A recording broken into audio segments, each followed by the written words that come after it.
இன்னைக்கு தாமரை விதையில கிரேவி எப்படி செய்யலான்னு பார்க்கலாம். ஒரு மிக்ஸி ஜாரில் ஒரு துண்டு பட்டை, 3 கிராம்பு, 2 ஏலக்காய்,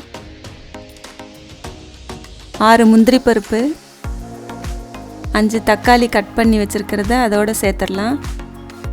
ஒரு துண்டு இஞ்சியை கட் பண்ணி அதோடு சேர்த்துடலாம். 7 பூண்டு பல்லை சேர்த்துக்கலாம். இதை பேஸ்ட் மாதிரி அரைச்சி எடுத்துக்கலாம்.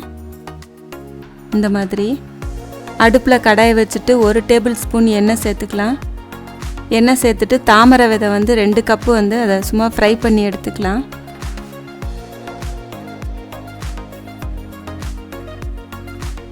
அடுப்பை சிம்மில் வச்சுட்டு நல்லா ஃப்ரை பண்ணணும்.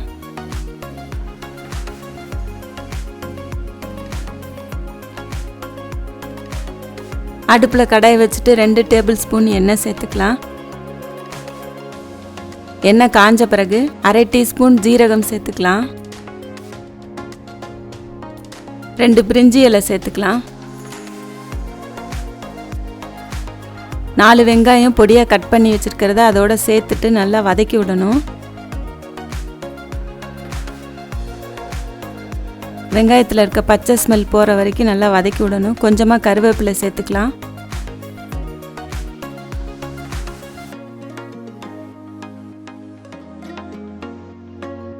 நம்ம அரைச்சி வச்ச பேஸ்ட் அதோடு சேர்த்துக்கலாம்.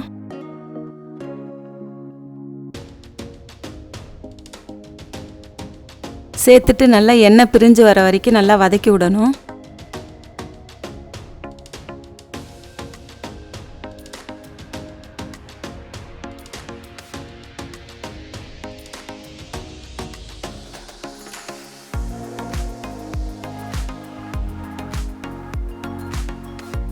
ஒரு டேபிள் ஸ்பூன் தனி மிளகாய் தூள் சேர்த்துக்கலாம். 2 டேபிள் ஸ்பூன் தனியா பவுடர் சேர்த்துக்கலாம்.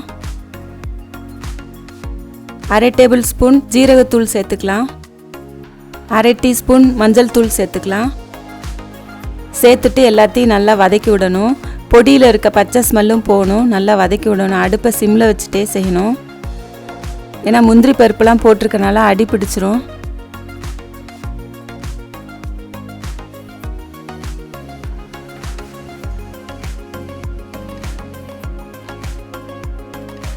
ரெண்டு டேபிள் ஸ்பூன் நல்லா கெட்டியான தயிர் சேர்த்துக்கலாம்.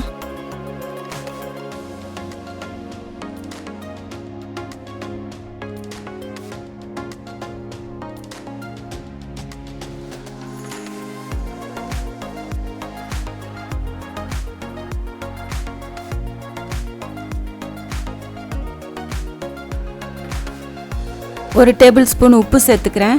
இந்த கிரேவிக்கு தேவையான அளவு உப்பு சேர்த்துக்கலாம்.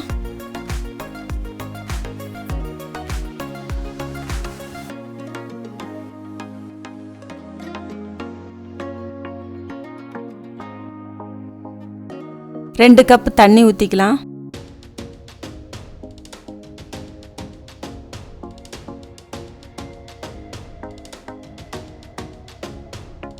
தண்ணி ஊற்றிட்டு நல்லா கலந்து விடணும்.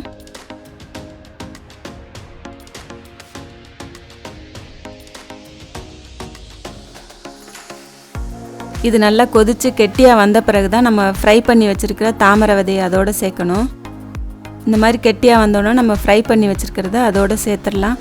இந்த தாமரை விதை வேகிறதுக்கு ஒரு 10 நிமிஷம் தான் ஆகும். சீக்கிரம் வெந்துடும்.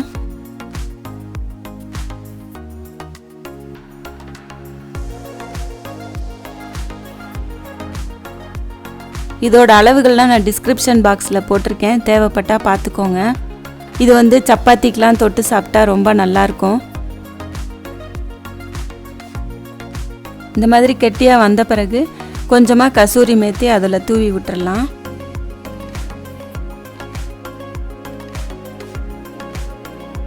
கடைசியாக இறக்க போகும்போது கொஞ்சமாக கொத்தமல்லி தழை தூவி இறக்கிடலாம். இது ரொம்ப நல்லாயிருக்கும். இதை செஞ்சு பாருங்கள். இதை செஞ்சு பார்த்துட்டு உங்களுக்கு பிடிச்சிருந்தா லைக் பண்ணுங்கள், ஷேர் பண்ணுங்கள், என்னோடய சேனலை சப்ஸ்கிரைப் பண்ணுங்கள். தேங்க்யூ.